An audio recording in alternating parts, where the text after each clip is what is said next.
Mga kwentong pambata. Ang matapang na prinsesang si Brunhilda. Noong mga panahon ng mahikay malayang gumagala pa sa mundo at ang mga higante ay naghahari sa hilagang kapatagan, may isang prinsesa ang kagandahan ay kapantay lamang ng tapang ng kanyang puso.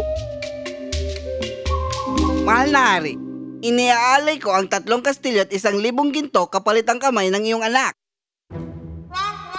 Dodoblehin ko yan! Idadagdag ko pa ang aking pinakamagaling na kabayo! Napaka-romantiko! Ako ba isang hayop na ibinebenta sa palengke? Brunhilda! Magpakita ka ng galang! Mga ginoo, ako'y natutuwa, totoo. Ngunit hindi kayang suyuin ng salapi o ng mga kabayo ang aking puso.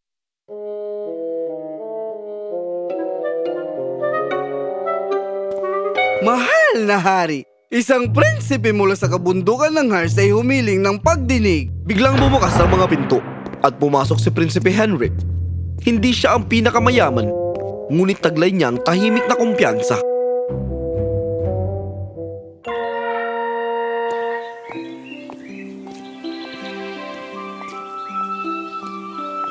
Ang inyong hardin ay nakahihigit pa sa mga ligaw na bulaklak sa aming kabundukan. Pero ang mga ligaw na bulaklak ay may kulang sa mga rosas dito. Ano yun? Kalayaan na tumubo kung saan nila nanaisin. Agad na naunawaan ni Henrik ang kanyang ibig sabihin. Hindi lahat ng kulungan ay yari sa bakal. Hindi. Mayroon ding yari sa sutla, ginto, at tungkulin. Paano kung may tao mag-aalok sa'yo ng kalayaang hinahangad mo sa halip na kayamanan? Itatanong ko kung anong uri ng mahika yon. Ang mahika ng pagpili ng sarili mong landas. Kung gayon, iaalay ko ang aking puso sa mahikang yan at sa iyo. At isinusumpa ko sa mga tuktok ng mga bundok ng aking tinatawagan na tahanan, wala akong iibiging iba.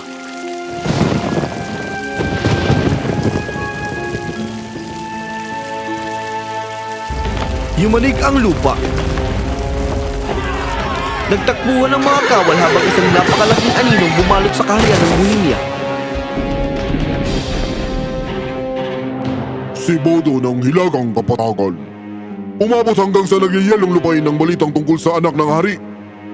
Dumating si Bodo upang alamin kung totoo ang mga alamat. Maligayang pagdating, Panginoong Bodo.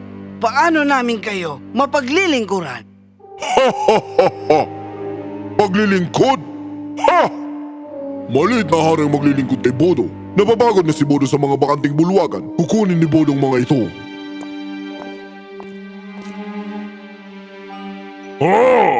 Ang mga mata ni Bodo ay hindi nagsisinungaling. Ikaw ang mas kumislap pa kaya sa mga kwento. Si Bodo ay masaya. Hahawakan ni Bodo ang anumang magugustuhan ni Bodo. Hindi ako isang premyo na pwedeng angkinin.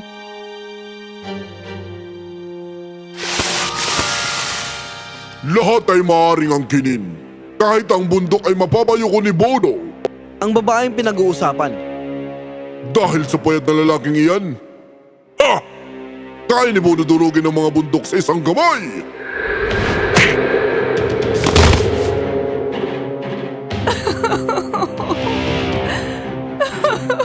Galit si Bodo. 3 araw, ihanda ang seremonya. O kukunin na lang siya ni Bodo at susunugin ang inyong palasyo para libangan.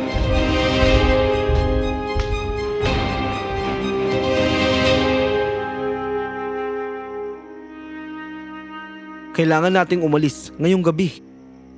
Hahabulin niya kami bago pa makarating sa mga pintuan ng syudad. Maaring may iba pang paraan. Halika!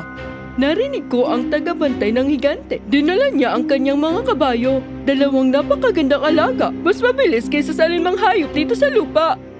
Sinasabi mong magnakaw ako mula sa isang higante? Sinasabi kong hiramin mo ang kailangan mo para mabuhay. Masyadong mapanganib. Hayaan mo akong... Hindi! Ito ay laban ko na ngayon. Nakikita ko sila mula rito. Isang puting kabayo at isang kayumangging inahin. Ang kayumangging yon ay parang mas maamo. Kung determinado kang gawin ang kabaliwan na ito, tanggapin mo ang aking singsing. Pagdating mo sa kabundukan ng Hars, ipakita mo ito sa sinumang taga-baryo. Malalaman nila na nasa ilalim ka ng aking proteksyon. At kung hindi ako makarating sa kabundukan, Susunurin ko ang walang hanggan sa paghahanap sa bawat kaharian para sa iyong kaluluwa. Bukas ng gabi, sa kasiyahan ng kasal, kapag may nakita akong pagkakataon, aalis ako ng malaya. At ganoon, naipatupad ang isang plano. Isinilang ang desperasyon at tapang. Sapagkat kahit ang pinakamagandang rosas ay kailangang minsan pumili sa pagitan ng kaligtasan ng hardin at ng ligaw na di kilala. Sa gabi bago ang kinakatakutang kasal, nang ang mga bantay ng higante ay napahina dahil sa kasiyahan at katangahan. Nang makita ng dragon ang anino ni Bodo, umakas ito pabalik sa kanyang yungib. Bukas, aagawin ni Bodo ang gantimpalang higit pa sa anumang kayamanan. Nako, ngayong gabi si Bodo kakain. Bukas ikakasal si Bodo. Kaya't hindi na mag-iisa si Bodo.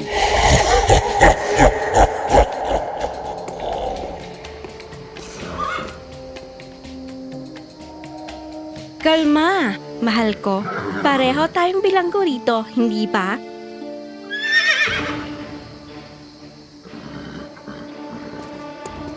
Ang mga kabayo ni Panginoong Bodo, hindi pa ako nakakita ng katulad nila. Mahikang lahi daw, sabi nila. Kasing bilis ng hangin ng bagyo.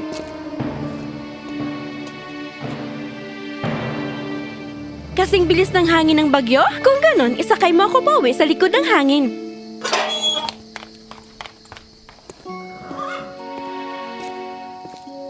Aalis ka nang hindi nagpapaalam? Inakala kong mas ligtas yun para sa ating dalawa. Ang kabundukan ng Hars ay nasa hilagang silangan. Sundan ng ilog hanggang sa makarating sa Batong Tulay. Sa kasakyan ng direksyon ng tala ng umaga. Paano kung sundan niya ako? E di pagdasal mo na ang iyong kabayo ay tunay ngang kasing bilis ng hangin. Hanggang sa muli nating pagkikita, mahal ko. At nang gayon, sumakay ang prinsesa patungo sa kalayaan sa isang hirang ipinanganak mula sa kinang ng mga tala at bagyo. Habang sa likod niya, nagpapatuloy ang handa ng mga higante. Walang kaalam-alam na si Brunhilda ay lumipad na.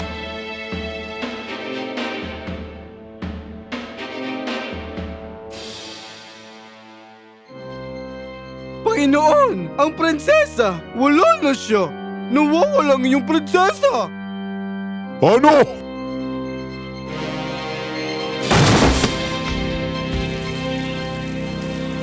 Nasaan ang nobya ni Bodo? Ikaw na duwag at hangal. Hindi ko alam. Nandyan lang siya kagabi sa kanyang silid.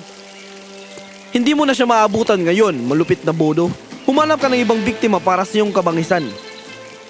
Ikaw, alam kung saan siya umalis, anak ng mundo.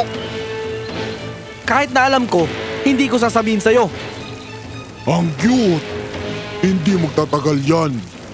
Kapag nahuli si prinsesa, pupuntahan ka ni Bodo.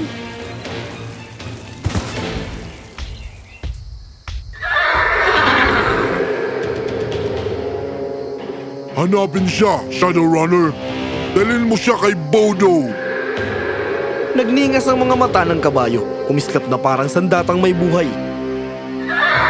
At nagsimula ang habulan na tatago sa tatlong kaharian at yayanig sa mga bundok. Habang ang higante at ang kanyang halimaw ay humahabol sa prinsesa at sa kanyang kabayo sa mundong pinaghaharian pa ng mga mahika. Lumipad ka, mahal ko. Ipakita mo sa akin ang lasa ng kalayaan. Ngunit ang kabayo ng higanteng si Bodo ay sinilang sa ibang mahika. Mas gutom, mas mabangis, at hindi ito tatangging manghuli ng biktima.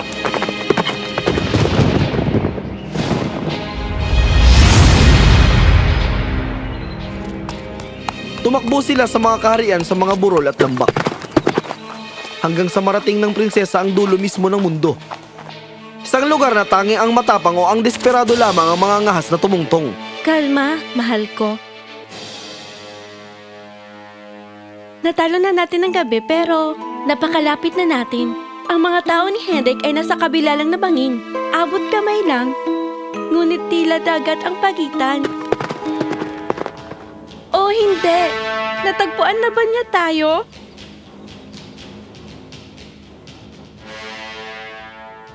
Alam mo kung anong inisip ko? Kabaliwan ito at mukhang imposibleng mangyari.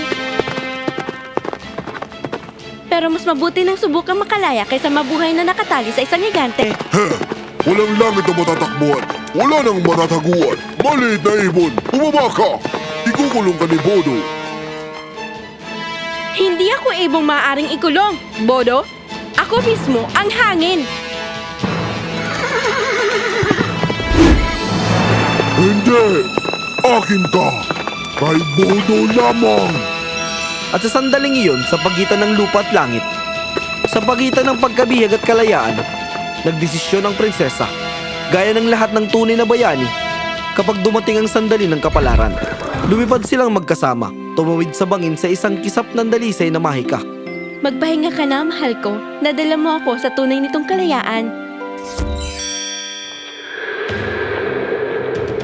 Imposible!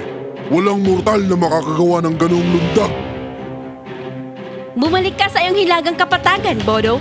May mga kayamanang hindi maaaring nakawin. Kumulo sa galit si Bodo. Iniwan niya ang lahat ng katwiran. Kung hindi ka magiging akin ng kusa, kukunin ka ni Bodo. At pareho tayong babagsak. Ngunit tunay ngang ang kayabangan ay nauuna sa pagbagsak. At ang puso ng higante nakakakilala lamang sa pananakop, hindi ng dalisay na tapang na nagligtas kay Brunhilda. Sa isang saglit, parang makakatawid sila. Ngunit ang mahikang nagtutulak sa kanila ay sinilang sa galit at kasakiman, hindi sa pag-ibig at pag-asa.